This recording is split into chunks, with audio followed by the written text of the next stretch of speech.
Hello, everybody. Welcome to another game of One Piece TCG. Don here, and this is the finals of my locals. I was playing EUSTASS Kid against Luffy, and I thought this was a really cool match. It showcased basically the kind of matchup where you got a really aggressive deck on the left side being a red deck. And the right side, EUSTASS Kid, which has a pretty good early game, decent mid game, and end game is just a blowout. And in this video, we're going to be able to see basically how EUSTASS Kid can really control the game, can really gain a lot of advantage in the early game, mid game, make you fight fights you don't want to fight, and then end game, just run the board. So this is a guy I played against, really good guy. He just beat Kaido playing Red Luffy. I mean, that matchup, you want to be super aggressive, and he was, and and why not make him go to finals against me? We're both 3-0, and I really do like this matchup. It's a little bit grainy. It was nighttime, and I was recording my iPhone, so I'll probably do some more improvements. This is a relatively new channel, so I'm experimenting with a lot of things. Hope you guys like everything I'm doing for this channel. I have a lot of cool content. I'm going to play every single deck in the game, and we're going to talk about it. So right off the gate, I go Jewelry Bonnie. It's probably my favorite card in Eustass in the early game because it starts netting you advantage. And he knows that, though. Like, he's not... Most players will leave Bonnie and try to go to face and be aggressive, especially red players. But he knows he has to get rid of that Bonnie. And he makes a smart move, and he actually goes after Bonnie.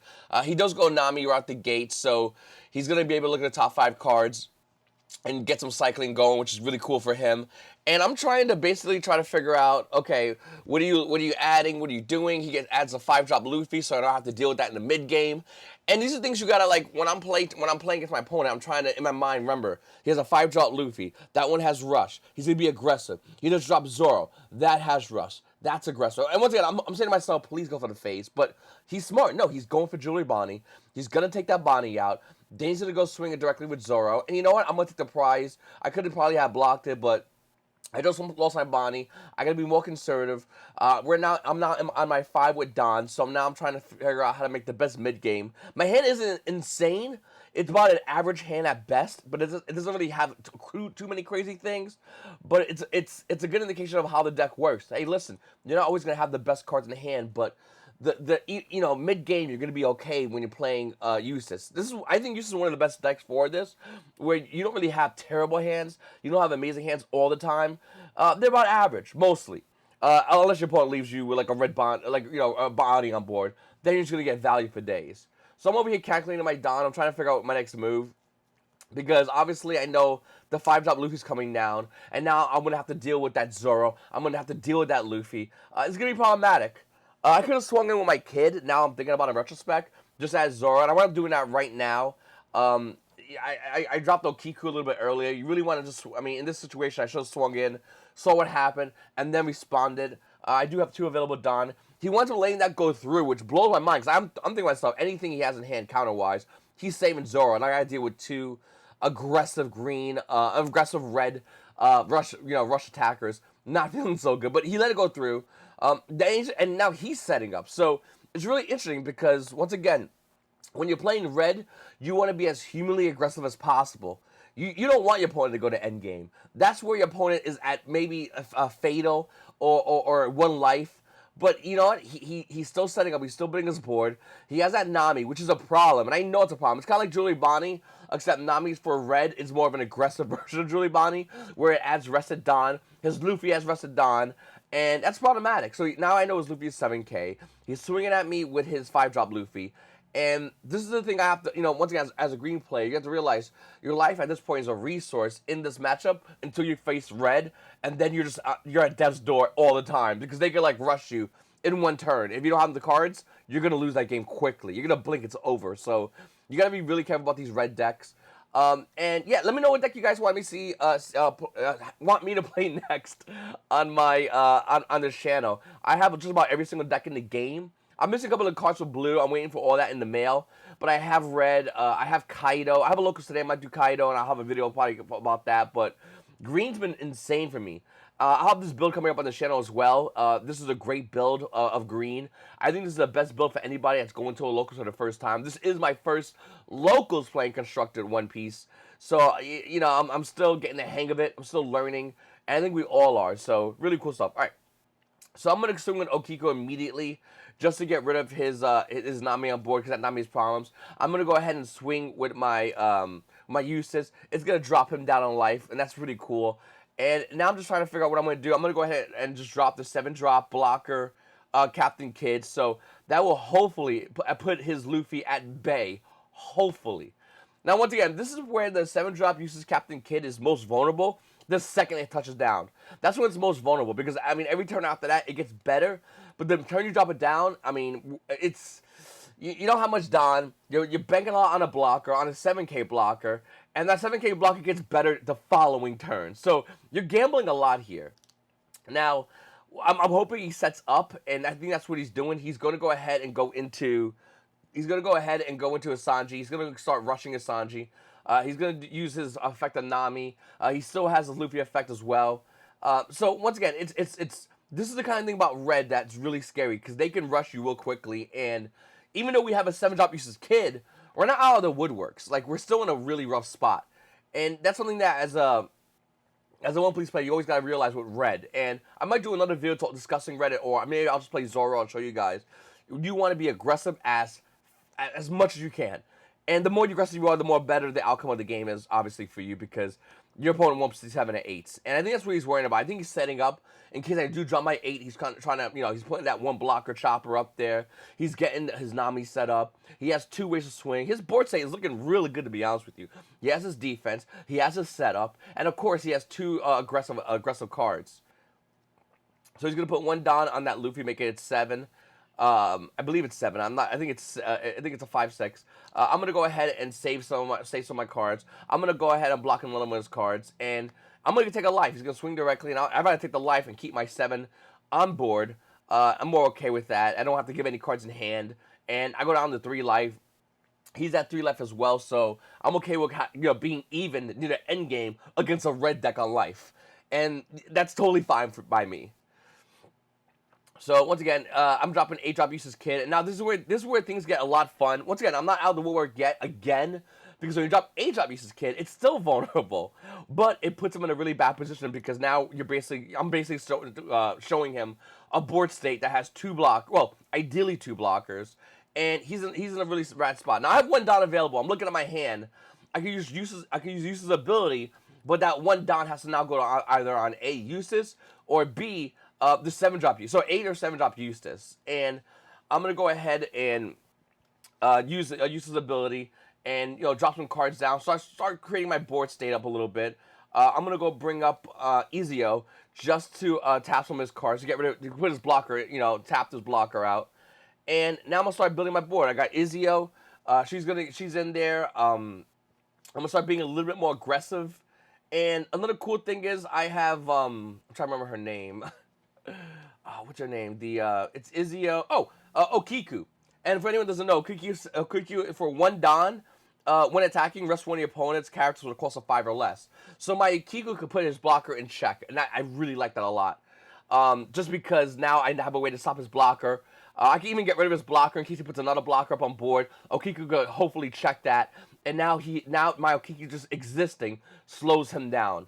I'm actually only playing 2 Okiku in my build. I might actually up that a lot because the card's phenomenal at just slowing down your opponent and allowing you to create a better board state, especially with 7 to 8-drop Kid.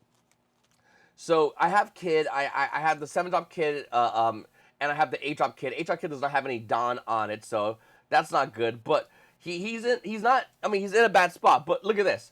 He drops Shanks. Now, if anyone doesn't know, Shanks is 10k. It has Rush. Can be blocked with characters 2,000 or less. That is worrisome. Obviously, because we don't want to, Shanks can get over almost anything, basically. It's probably one of the best answers to a Eustass Kid, because I need now 3,000, or I want to give my 7-drop Eustass Kid blocker. So, it really puts me in a bad spot here. And Shanks, obviously, is a very, very, very, very, very, very good card in this situation. He bumps Shanks up to about 12,000, and once again, that's whatever he's swinging at, he's probably going to get what he wants. He's going to go ahead and swing at my 8-drop Eustass Kid, and I just give him the 7-drop instead. So I'm going to give him 7 Kid. I'm going to keep my 8 Kid because it's obviously better. And now it's going to be my turn. So My goal is to, whatever I gotta do to get rid of that Shanks. Most red decks play one Shanks. Remember that. Some play two, but you're not gonna see those at the end tables, in my opinion. Majority of them do play the 7 Shanks. So what I'm gonna do is I'm gonna go ahead and I'm gonna stack up my kid. And this play is probably not the right play to do. I just wanted to get rid of Shanks. I'll be honest with you. If I got rid of Shanks, I knew I would be in a better position. So that's what I did. Obviously, I swung in with Okiku. I tapped down his chopper blocker, and now I got 8-drop Kid. And now I'm looking at that Shanks, and I'm saying to myself, I get rid of that, I am in an insanely good spot. So I'm just going over cards in my hand. I'm going over how can I get rid of Shanks 100%. If that Shanks survives, I lose Kid, and I lose tempo. And if I lose tempo, there's a good chance I might not get it back because I don't have another 8-drop Kid in my hand. I don't have a 7-drop Kid. I don't have a Bonnie. I'm in a really, really bad spot if I lose my 8-drop Kid. That Shanks has to go, basically. And I'm just thinking to myself, I got to keep one on Kid, because if I keep one on Kid, he's going to be in a bad spot. But how about this? I'm just putting all my down on that Kid. I'm swinging it. And this might not be the best option, I'll be honest with you. But the same token is, I know he doesn't have a blocker, obviously. He has a bunch of cards in hand. I don't know what they are. I don't know if he has enough counters. Because he can out-counter and save his Shanks, which in red you ideally won't want to do in this situation. So I'm just going to go ahead and get rid of it. Anyway, I'm going to also get rid of his chopper blocker. I'm going to put him down to 1 life now. He has a lot of cards in hand, but that's fine. Once again, that's fine. We got Eustass Kid. He has Dawn on him, so now he has to swing at Eustass Kid. We don't have any blockers. We have a couple of cards on our hand, and I'm feeling really comfortable about this game state because he has to now rebuild. He's out of his Shanks, and everything else that red plays isn't really that high in attack. So I'm super fine. We got rid of the biggest threat, and we still had 3 life. So that's kind of the mentality of why I made that play. If anyone wants to know, I'm going to be having this deck profile coming up on the channel tomorrow. If you guys want to check it out, make sure to hit that subscribe button, like button, comment down below. Once again, I know these aren't like the high-end professional One Piece tournaments. I'm working on it. I'm working on better quality on the videos. Obviously, I'm trying to improve as a player. I'm all relatively new, and I'm still learning, and I enjoy the crap out of this game.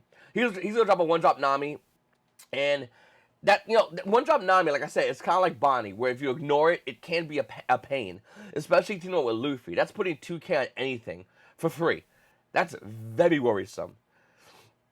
So I think he's going over the numbers. He drops another chopper blocker, so I got to keep that in mind. I don't have my Okiku anymore, so it's going to be a little bit hard to get rid of the chopper blocker. But he passes turn, and that's fine. Hey, listen, he has a defensive board. We have a lot of Dawn. And we're gonna drop that Nico card over there, Nico Mamushi, and we're gonna start tapping things. I'm gonna bring out another Okiku. I only played 2 of these. I really want to bump this card. The card's so good, just because. I mean, for 3, it's a 3 with 5K. It doesn't have any counter on it, but it's still such a good card. So we're gonna go ahead and start putting pressure on him. Once again, he has 1 life. We do have a pretty great board state, and I think that, by putting as much pressure as possible, obviously put him in a really bad spot. He plays an event card. Once again, I'm still learning all the event cards, so forgive me. But he obviously gets rid of 1-all cards. One card I did put down there, that you see over there on the next to my deck, is Raizo. When attacking, once per turn, if you have 2 or more rested characters, draw a card. So that's going to be me trying to gain more advantage in the game state. Because I don't think I'll have as many cards as he does. And when playing green, you always ideally want to have the most amount of cards. In general, you always want to have the most amount of cards. But Raizo really is the card I feel like, if I could start getting a couple of swings of Raizo, 1 swing replaces the Raizo you put on board. Anything beyond that is icing on the cake. So I like that Raizo. The Nico Mamushi, it's just hanging out there with 3K. And that Okiku is a godsend. Now we're in a really good position because now we have Okiku to tap that chopper blocker. We have Eustass Kid. Like, the only thing that will make this board state a little bit better, if I was to draw like a Capone or maybe even a Killer, just to add another blocker. Hell, I'm not, dare I say it, the 7-drop Eustass Captain Kid. Like, if I get those cards on board, I'm pretty sure against any deck, it's game. It just locks you out of the game. So I'm just analyzing his game state. Once again, he has 1 life, so after the life, he goes right into lethal mode, and I'm trying to just end this game as fast as possible because I don't know if he's crazy enough to play another Shanks. And I don't want to find out. No, Shanks touchdown is going to be a bad problem. He gets rid of my Eustass Kid, but at that point in the game state, I already had Eustass Kid. So I was pretty much okay with everything. I'm going to swing in with Okiku. Once again, he has a bunch of cards in his hand. I'm trying to see if he has any counters. Obviously, Okiku, on decoration, she's going to tap down, rest down his shower blocker. He does go on lethal mode now. Anything hit him will be lethal. I'm going to go swing with Kid. And, of course, Kid's ability is going to allow me to do a lot of cool things. He's going to go and play an event card to bump his guy's attack up. I'm just going to double check and read it. Once again, I know what these cards do, but I don't know the exact effect for which card. Comment down below, let me know if you're in that situation. I'm looking over here and I'm saying to myself, I could drop Kid right now if I really want to, or the 8-drop Kid, or I could just use Kid's ability. And I decided to go ahead and use Kid's ability. He has, one Don up. I think at that point he has almost no Don, so I'm just going to go in, swing in with Kid, and we got it. So, once again, great game to my opponent, and hopefully you guys like watching these videos. I'm going to do more One Piece content. He shows Nami's, obviously don't have counters, so he's like, hey, I don't got anything for that, actually, so it's whatever. But listen, not Nami's, I mean Sanji. But listen, I really appreciate you guys watching my videos. Once again, I'm trying everything out. This is all new to me as far as like this style of content. I really do enjoy it. I hope you guys do enjoy it as well. If you want to see more of this content, comment down below. If you want to see a different deck, let me know. And this is the Don, and you puzzles have a great day.